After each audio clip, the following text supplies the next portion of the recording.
Hey, I'm Ross Victory, the author of Views from the Cockpit, The Journey of a Son. Thank you so much for watching. Happy Father's Day to our new fathers, our current fathers, and the fathers whose memory we hold in our hearts and minds forever.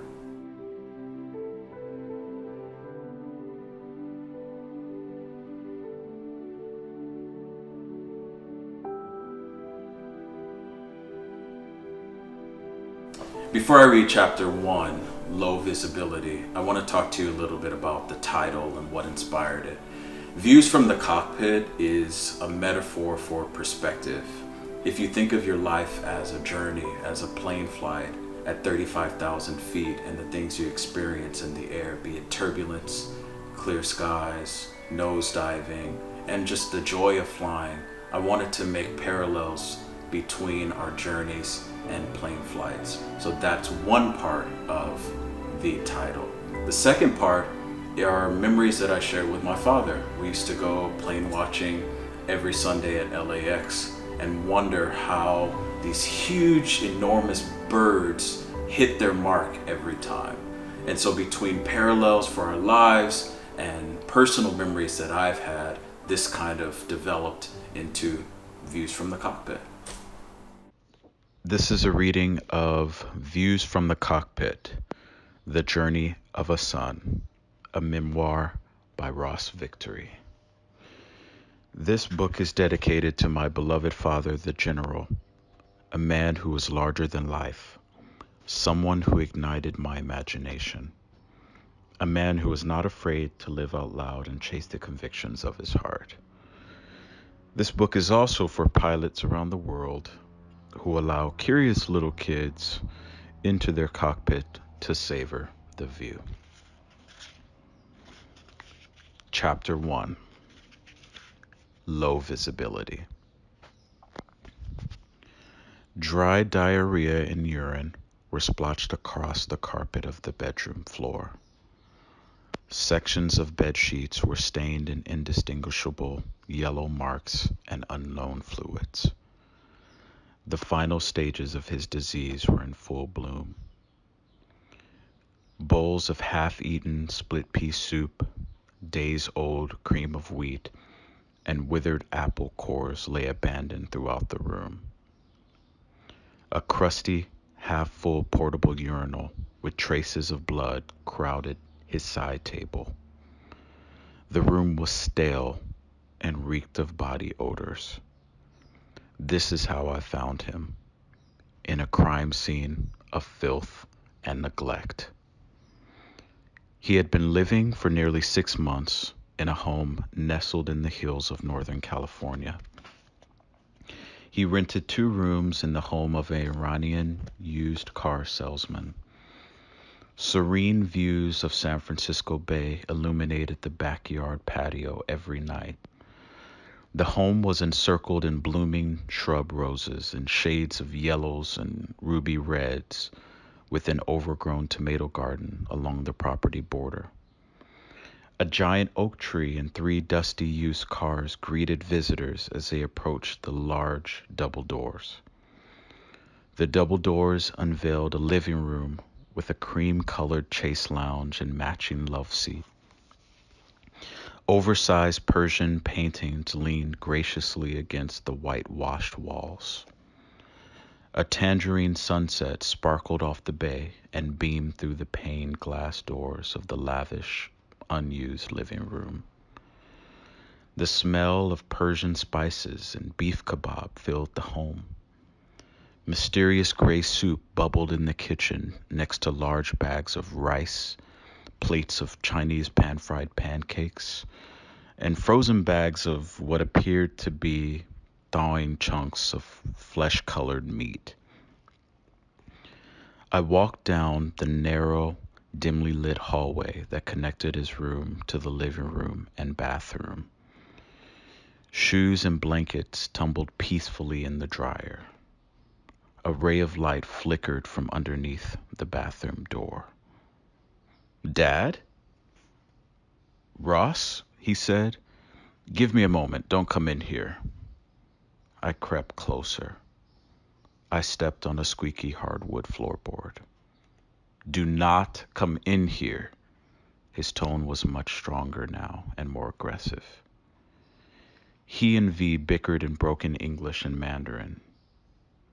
Wait, V, don't die, don't die. The toilet flushed. A key clanked. Subtle wrestling ensued. The door creaked open as my dad exited the bathroom. He inched down the hallway with a walker. Our eyes met. The last time I'd seen my dad was on New Year's Day, 3 months earlier. A walker, I thought. Shame and helplessness filled his eyes as the hallway lights revealed his thin, shriveled body. Panic entered my gut as I reached out to hug him. He smelled spoiled. He was disheveled. He pulled away as I came closer. He closed his eyes as if he were too ashamed to hug me. Good to see you, son. We embraced. V loitered behind him, awkwardly waiting for a greeting. I extended one arm to her. I patted her on the back several times. Hi, V. Ross, you father, she said in broken English, frowning and shaking her head in disgust. This was only the 4th time I had seen V in the past 5 years. She looked mostly the same, but she had acquired a new case of RBF, or resting bitch face. V was 5 feet tall, nearly 5 feet 2 when she wore platform sandals, the black ones with the cheap Velcro-like straps. She scrambled around like a roach caught by kitchen light. She spoke with agitation and darted around with no purpose or destination. When she spoke English, she had an intonation that made her words sound combative and flat. My first instinct was to ask if she was okay or if she needed some water. Her face was clammy and glistened like moist jello. She sold imported Chinese face products from her bedroom when she wasn't driving for Uber or working for DoorDash. She had black turned purplish, thinly penciled, quarter moon shaped eyebrows. She often wore ethnic hair pieces, afro puffs, long black half-wig curls, depending on her mood. She had a decent smile, despite the subtle brown and black rings of decay around her teeth. Not so rough, he scolded. V recklessly adjusted Dad's underwear to pull up his pants. His pants had gotten stuck on a protruding, now visible hip bone. V flopped my dad up and down on the bed until his pants complied. You strong enough to do yourself. She stormed out of the room and slammed the door. We made eye contact again. My cheeks began to quiver as I reached for words. Any words. Torment exploded through my body like a volcano beginning to awaken. I wailed. My heart sank into the floor, blaring in pain for what I had just seen. I fell out of my chair onto the filthy carpet, trying to catch my breath.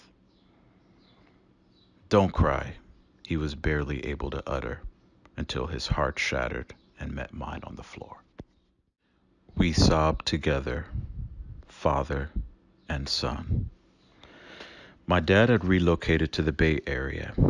He had been living there for 2 years after the divorce and after returning from his last missionary trip to China. He was raised in the Bay Area, but had lived over 50 years in Los Angeles, where I was born and raised. During the few years he had lived there, we kept in touch by phone, text, and email. I went to visit him a few times a year. Before he relocated to the Bay, we were fairly close. We shared many similar interests and were more compatible as father and son than many of my friends and their fathers. As a young boy, he called me his co-pilot, which I felt I had actually been until I began college. I was shocked to discover that his health was unraveling seemingly by the minute. He could no longer keep it secret. I kneeled at the edge of my father's bed covered in tears, trying to ignore the taste of salt that met my lips. I was a puddle on the floor, unable to sit up and take form, sobbing, sniffling, and trying to comprehend. I searched for hope in the details of the bedroom, some sign, any sign, that everything was not what it seemed.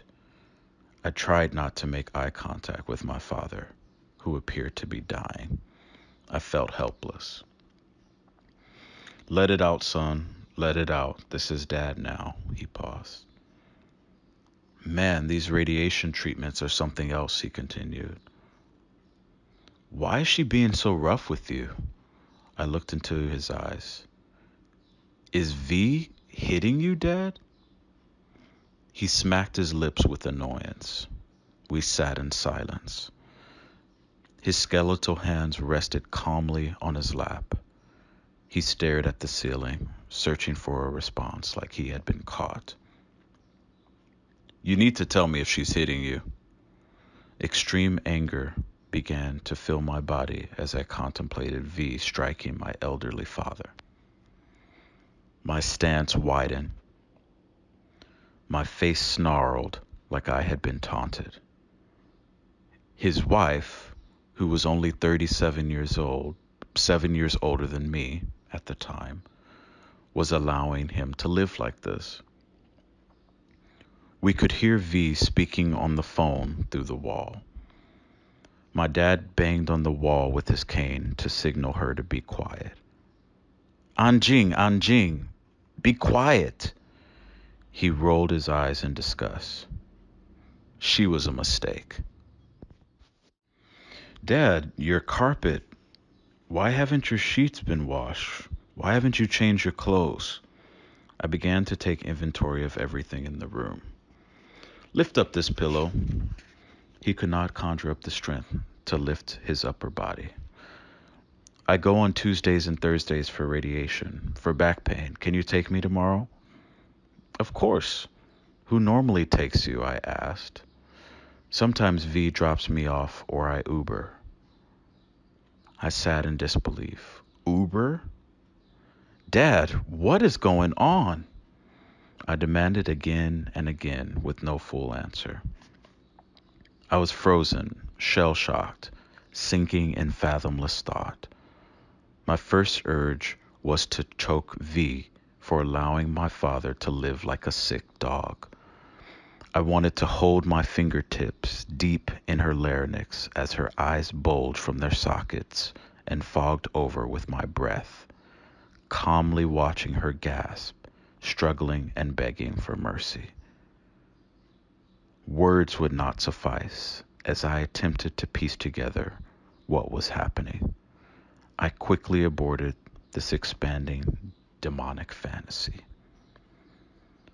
Was his environment an exercise in humility from all of the poverty he had seen as a missionary? Perhaps he was so convicted by the missionary lifestyle that he had voluntarily recreated it. Was he choosing to live like this or just being cheap? Did he gamble his savings and property away? I explored every possibility.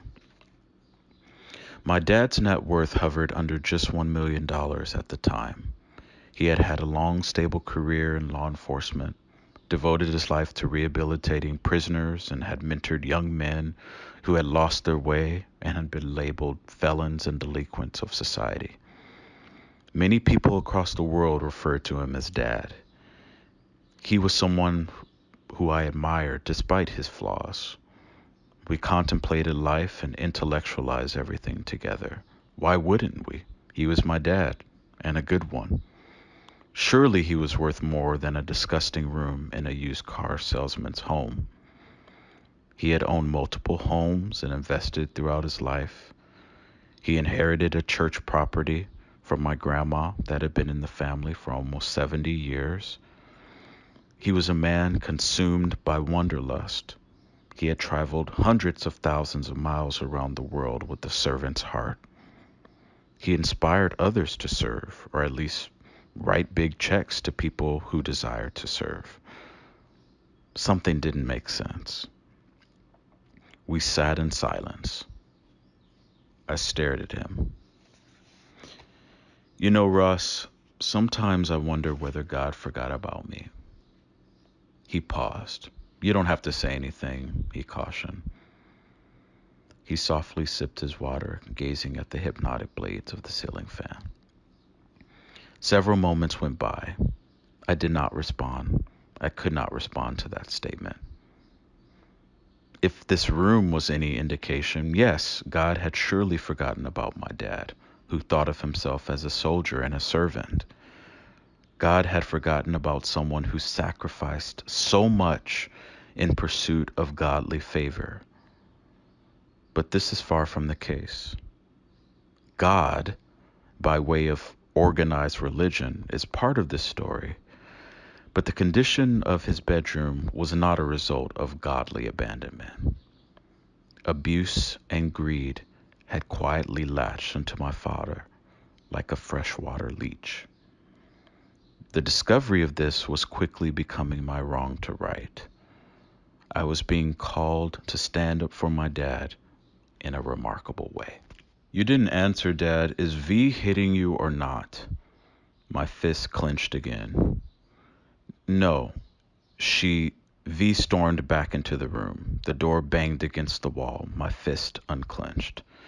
V, you're too loud. I shouldn't be able to hear you. I'm with my son. Who are you talking to? He demanded. Yvonne Tran called me to ask about you. Yvonne? Yvonne Tran? A bolt of strength went through his body. He sat upright. His soul was ablaze, knocking at the door of his pupils. Do not speak to Yvonne Tran, ever. Silence lingered. His face remained motionless. His eyes widened as he glared at V. You wife. I know how to protect you, V began to respond. Not ever. Don't you ever speak to her again. Ever. She called me. I know how to protect you. V began to cry. She quickly exited the room and slammed the door. Hand me my phone, Ross. Yvonne Tran was a real estate developer from Vietnam. 5 years prior, around the same time my dad had met V in China, he loaned a 6-figure amount of money to Yvonne to fund a multi-home development called Rose Lake Homes. The project had never gotten off the ground. The loan was nearly 5 years past due. No significant payment had been recorded. He was angry that V was speaking to Yvonne directly because Yvonne did not know that he was ill. He began to text Yvonne. Yvonne, do not contact V. You speak to me or my son only, he texted. He threw his phone across the room onto the crowded side table. He looked over the rims of his grocery store-bought reading glasses to me. The fire in his eyes subsided. You're going to have to deal with this. With Regina, too. Regina? Isn't that the lady in Tiffany Church? What's happened? He removed his glasses. Sit down. Did you bring a notebook? Listen very carefully. Write down everything I'm saying. I'm done with both of these bitches. Within hours, I had scheduled a carpet cleaning service to clean the stained carpets. V was cooperating by washing his sheets and organizing the mountain of loose clothes and paper. Within hours, his room was taking form, but I was too late. Everyone who truly cared about him was too late. No one else had seen him in this room yet, except for V. I was being shown this for a reason, to accept in order to fight. I was being called out as a son. My dad needed to see if I could armor up for him in his darkest moments. I needed to see if I could withstand an inferno of someone else's misjudgments. I want to take you on a journey. This journey will explore a son's obligation to his father, My intention is to tell a story about how bonds are created between sons and fathers. I will also write about degrees of separation and the probabilities for healing and repair. I sense there are many millions of men who are grappling with their father-son relationship. And I pose the question, are we as sons predisposed to playing a waiting game derived from frustration and guilt to find peace? That is, are we waiting for the old man to croak to find relief from him? Or can peace be found through acceptance, forgiveness? Is peace even possible? These are the questions I've asked myself about my father's impact on my life. What happens next may provide the answer. This book is for us, sons. Fathers across the world who attempt to do right by their sons, doing their best, truly desiring to model a life of honor and purpose, but they can't seem to get it right. There's something here for you too, fathers. This book is for both of us, sons and fathers. We will navigate the ups and downs of this relationship through the lens of my rich relationship with my dad. This book is about our lives and legacy as men connected through blood. And should nature have its way, the ultimate choice we as sons face to preserve the legacy or to torch it to build something new. I want to show you how my dad and I ended up here. I need to clearly acknowledge that I do not have all of the answers. I'm not a moral authority, and in fact, I believe there are a million ways to get to the truth. All I have are striking examples. I desire to share these experiences with you in search of the truth. Ultimately, I want to start a conversation about how we as men related through blood coexist. This book is not a guide. This book is a reflection, a recommendation for inspiration, food for thought, wrapped in sincerity, airplane analogies, and characterizations of the sky. People, places, time frames, and locations have been enhanced, some into fictional symbolic occurrences, to protect the privacy of real life individuals. This is Views from the Cockpit. I want readers to be empowered to pose the question of what their legacy will be and what it is and how it's been shaped. What if everything that we experience in life, the turbulence, the joy, the panic, what if it's all been curated just for you and your job is to simply navigate? What if?